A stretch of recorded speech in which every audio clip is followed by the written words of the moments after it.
皆さんごきげんよう、上川かおるです。今回取り上げる話題は、お隣韓国において新型コロナウイルスに対する感染対策が今まさに失敗し崩壊の危機に瀕していることをお伝えしようと思います。日本においては新型コロナウイルスの感染者数が劇的に減少していることもあって、経済をどうやって活性化していこうかといった話題へと今は移りつつあります。しかし、世界中という意味においてはまだ新型コロナウイルスの猛威が別に過ぎ去ったわけではありません。そういった意味では韓国で何が起こっているかを見ていくのは非常に大事でしょう。特に新型コロナウイルスの問題になると、日本国内においては韓国の方がうまくやっているんだと主張する人たちというのが結構いるものです。しかし、そのようなことを言っている人たちというのは、韓国において感染対策がうまくいかず、結果として悪いことになっている時になったら一気に何事もなかったかのように別の話題をずっと語り続けて韓国のことについては取り上げなくなってしまいます。そのようなこともあってせっかくだから YouTube では韓国が失敗していることをしっかりと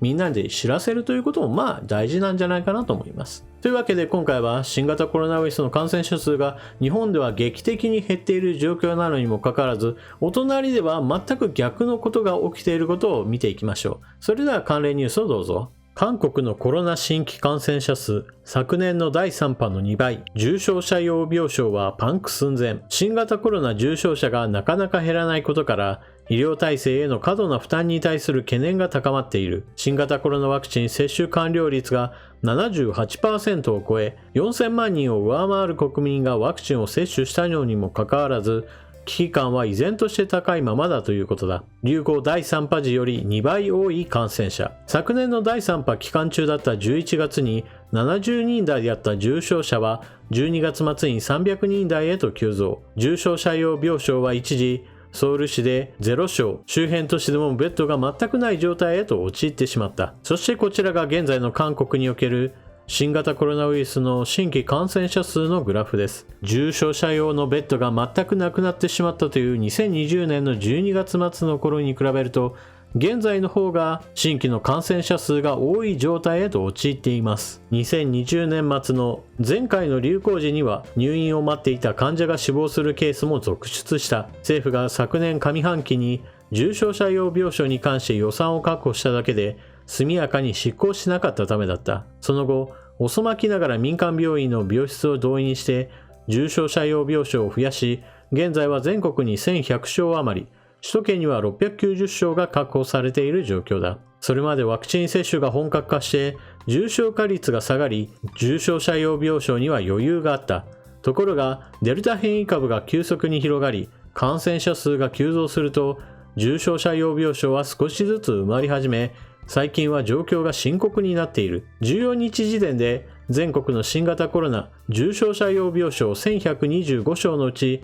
699床が使用されている。病床使用率は 62.1% だ。緊迫した状況ではないように見えるが、首都圏は違う。首都圏の病床使用率は 76.4% なのだ。政府が先にウィズコロナ措置を一時中止するサーキットブレーカー発動基準として提示した 75% を上回っている状態だ。さらに政府が確保したと発表した病床の多くは患者が入ってもすぐに投入できる医療従事者が十分でないため、数字の上だけの病床だという見方が多い。つまり首都圏の重症者用病床は事実上飽和寸前だということだ。紹介している記事は朝鮮日報なわけですが、その他韓国の報道機関ではこの状況をこのように伝えています。中央日報では、すでに医療崩壊、韓国すべて埋まった集中治療室、呼吸器つけて救急室で順番待ち。アンギョレでは、韓国の新規コロナ感染者2125人、重症者は最多の495人と、状況が非常に悪いことを伝えています。ワクチン効果減少、高まるハイリスク群のリスク。結局、ブースター接種を拡大し、未接種者をできるだけ接種の方向に引き寄せて集団免疫力を高めることが当面の課題として浮上している。最近の重症者急増に関して予防医学の教授は、比較的ワクチンを早く接種した高齢層を中心にワクチン効果が下がっており、その影響が現実として現れている。死亡率が比較的高い60歳以上の高齢層の感染者は10月第3週の2020人から今月第1週4416人へと2倍以上増えている。ワクチン効果は低下し、ウィズコロナ措置後に緩んだ貿易網のせいで新型コロナ感染に頻繁にさらされている状況だ。これらの人々を対象にしたブースター接種を急がなければならないのは、こうした理由からだ。未接種者に対する対策も必要だ。政府が今年4月から感染者27万人を分析した結果、未接種者の重症化率は 3.1%、死亡率は 0.36% で、接種後の感染者の重症化率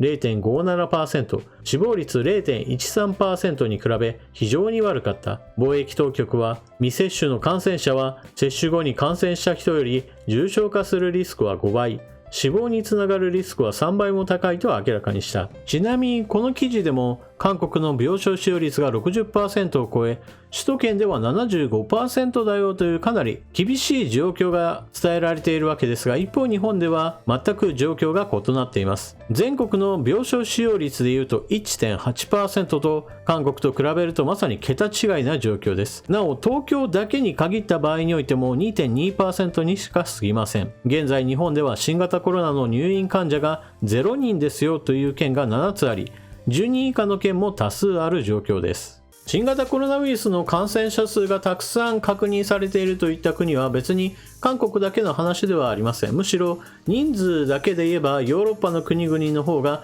基本的には多いと見た方が良いです。例えばイギリスなどでは1日2万人程度の感染者数というのはもはや日常的な光景になっています。しかしだからといってヨーロッパでかつてのような強力な行動規制をかけている国というのは非常に少なめになっています。というのも現在ではヨーロッパの考え方は感染者数よりもむしろ病院にどれだけ負担がかかっているかといったところを注目して感染対策を打っているところの方が圧倒的に多くなっています。ですから感染者数が少なかったとしても病院の医療体制が整っていないのであれば速やかに強力な措置などを行う国などもあります。それらの国というのは基本的には元々の医療体制がなかなか整っていなかったり、そもそも国家の規模が小さい国というものが一つ特徴としてあります。ですから逆に言えば国として大きなところであればある程度の感染者数についてはもうあまり気にしないようなことになっているのです。イギリス、フランス、ドイツなどは感染者数というものはまだまだ高い水準にあるわけですが、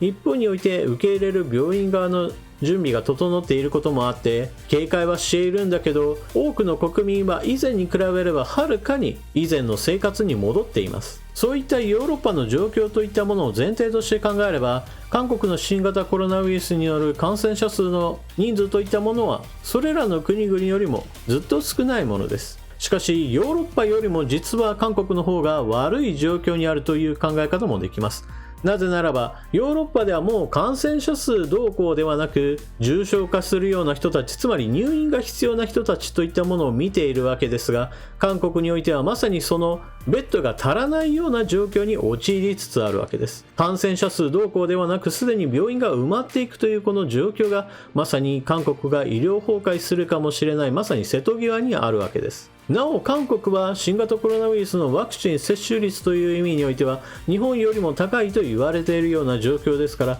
決してワクチン接種を怠っていたわけではありません。にもかかわらずベッドが足りないような状況に今陥っているわけですから、私は十分に日本も見習うべき悪い例として参考にすべきところがあるでしょう。なぜ韓国ではそのようにして病院がどんどんと埋まっていってしまうのか。それは高齢者の人たちが感染し、高齢者の人たちは基本的に新型コロナウイルスのリスクの高い人たちです。ですから軽症で終わらずにどうしても入院してしまう人たちというのがたくさん出てきてしまう。そして高齢者の人たちは回復するまでの時間というものがどうしても長くなってしまいますから、どんどんとベッドが埋まっていき、なかなか回復してベッドが空く状況というものにならない、まさにそういった問題を抱えているわけです。なお韓国の報道機関はこれは結構危機的な状況に陥っていることを報じているわけですが、韓国の大統領府はこれに対していやいや病床は全く足りているよと、むしろ全く真逆のことを言っています。韓国の大統領府は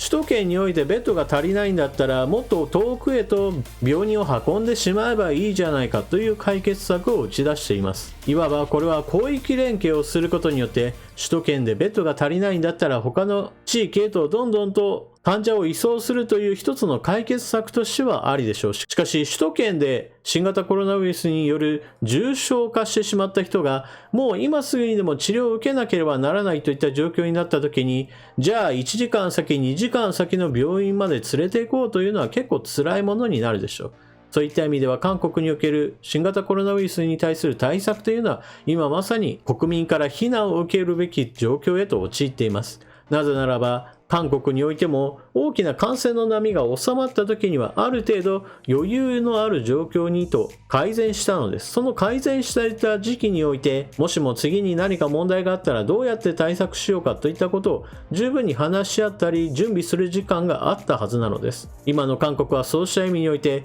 次の感染の波に対する準備が全くできていなかったよということを示すものであり、ムン・ジェイン大統領に対する非難といったものもこれから高まっていく可能性があります。といったわけで韓国のこのような状況になった理由としては、高齢者の人たちに対するブースター接種が間に合っていなかったことが一つの原因として考えられるわけですが、その前の話として高齢者の人たちにも感染対策をしっかりと呼びかけることが十分でなかったことを忘れてはなりません。ヨーロッパにおいて感染者数が激増してしまった理由というのは、多くの人たちが個人的にできる感染対策といったものをほとんど放棄し、元の生活へと戻ったことが原因だと考えられていることもあるのです。ですから新型コロナウイルスにかかった時のリスクが高い人たちというのはどこまでも残念ながら自分でできる感染対策は継続して行う必要があるということを韓国の事例は日本に教えてくれていると思います。皆さんは日本と比較してあまりにも状況が悪化している韓国の新型コロナ感染状況をどのように考えるでしょうか。ぜひともコメントしていってください。それでは動画は最後までご視聴いただきありがとうございました。チャンネル登録していない方はぜひともチャンネル登録を、そして動画を見終わったら評価ボタンのクリックもよろしくお願いします。それでは次の動画でまたお目にかかりましょう。またね。